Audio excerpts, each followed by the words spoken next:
Ethan sat at his kitchen table, pen in hand, struggling to write. Every draft felt too formal, too rehearsed. Across from him, his daughter Ava colored rainbows. "What are you writing, Daddy?" she asked. "Something important," he said. "Can I help?" He smiled. "Sure. What would you say to someone who lost something really big?" Ava paused, tapping her crayon. "I'd say, you're not alone, even when it feels like you are." Ethan stopped, wrote it down. That was the heart of it. In the following days, people in Ethan's neighborhood started recognizing him. "You're the guy from the video, right? Thank you for what you said." Even the guys at the fire station, tough, stoic, treated him differently, less teasing, more respect, not because he was famous, but because he gave voice to silent pain. Then a package arrived. Inside was a firefighter patch and a handwritten letter from a widow in Kentucky. Her husband had died in the EM line of duty. "Your words brought him back for a moment," she wrote. Ethan no longer needed a perfect speech. He had something stronger. A story. A week later, he stood backstage at the National Firefighters Memorial in D.C. Families of the fallen, media crews, rows of folding chairs. Trump was in the front row, watching quietly. A staffer whispered, "You're up." Ethan stepped forward. The crowd hushed. "I'm not a politician," he began. "I'm a firefighter. I've pulled people from flames and lost others to them. Last week, I lost Lily." He paused. "She wasn't my daughter, but she could have been. I still hear her voice." A few tears fell in the crowd. "Then I met a man in a diner. He listened. Because of him, you're all here today," he continued. "This isn't about going viral. It's about every first responder who's wiped soot off their face and cried alone."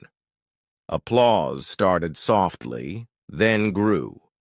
Trump stood. The crowd followed. Ethan hadn't just spoken, he'd sparked something. Backstage, a staffer handed him an envelope.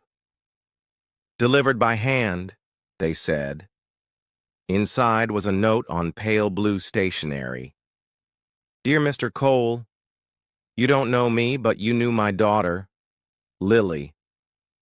I was too broken to speak at her funeral, but today, I watched you cry for her when I couldn't. You gave her story wings. Grace Morrison." Ethan closed his eyes. He had carried guilt. Now, he carried grace. News outlets picked up the story. One headline read, "The Firefighter and the President. How a Breakfast Sparked a Movement." Donations to mental health orgs for first responders surged. Cities passed trauma leave laws. Other firefighters began sharing their own stories, losses, grief, and resilience.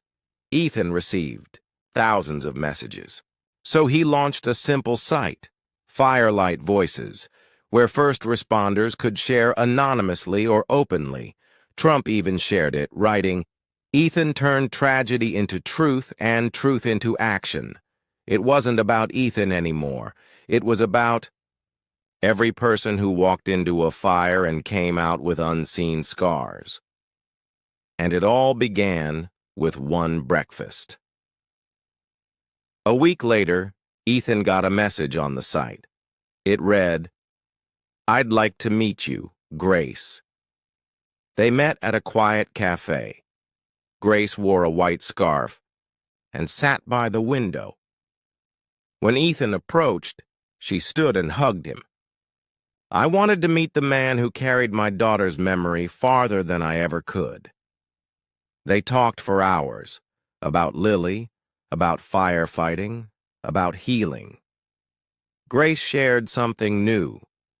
Lily always wanted to be a firefighter.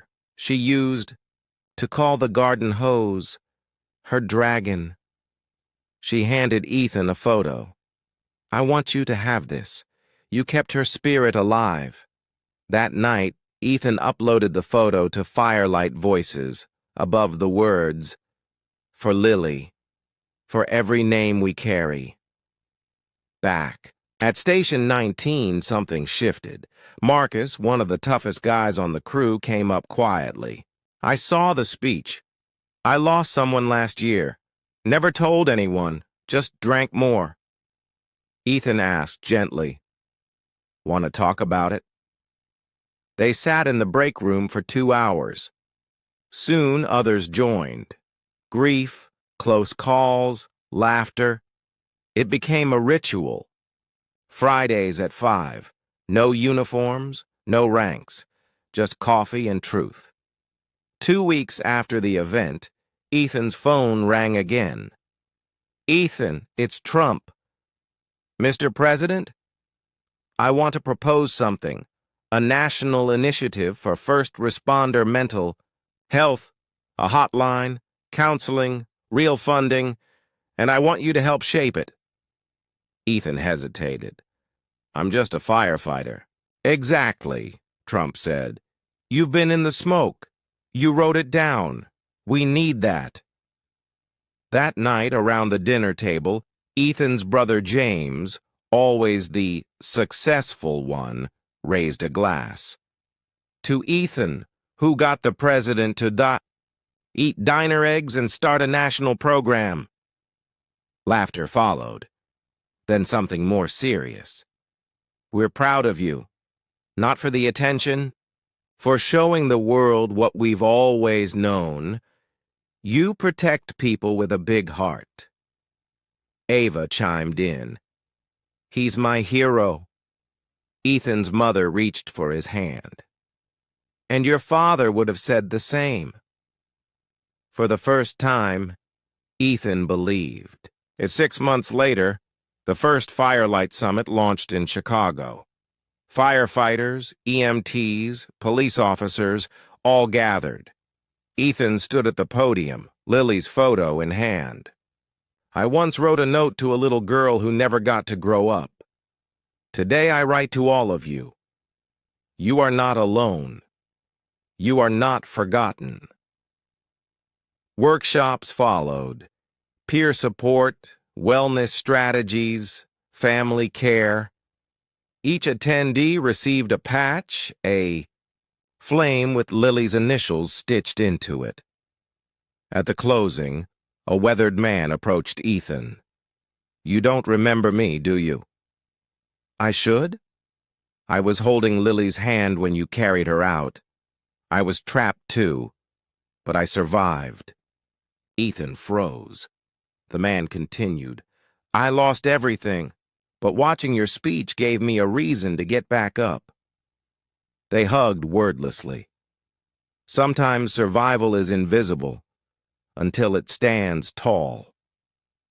One night, Ethan found a crayon-drawn letter on his pillow. It read, Dear Daddy, I know you miss Lily. I miss her too, even if I didn't know her. But I'm glad she had you. I want to help people like you do. Maybe I'll fight fires. Or maybe I'll help people talk about their feelings. That might be even braver. Love. Ava. Ethan sat on the edge of his bed, tears in his eyes. His daughter saw what most adults missed. Courage came in many forms. He returned to the diner one morning. Same booth, same waitress. Still eating alone? She asked. Not today, he smiled. A boy in a firefighter hat handed him a drawing. Ethan, saving a little girl. It read, My hero. The waitress placed a napkin beside his coffee. On it were the words, You changed more than lives. You changed the story. With Grace, Ava, and his firehouse crew, Ethan launched the Lily Morrison Foundation, scholarships for children of fallen responders, and therapy access for grieving families. Trump attended the launch, sitting in the crowd. Afterwards, he told Ethan, "Of all the speeches I've heard, yours in D.C., that was the realest. No teleprompter, just heart." 1 year later, Ethan and Ava stood at a tree planted in Lily's memory. A plaque read, "In honor of the spark that lit a nation." "Daddy," Ava whispered, "does Lily know what happened?" "I think she does," Ethan said, "and I think she's proud." He knelt beside her. "Remember this. One moment, one voice, one act of honesty can change the world." A breeze stirred the leaves.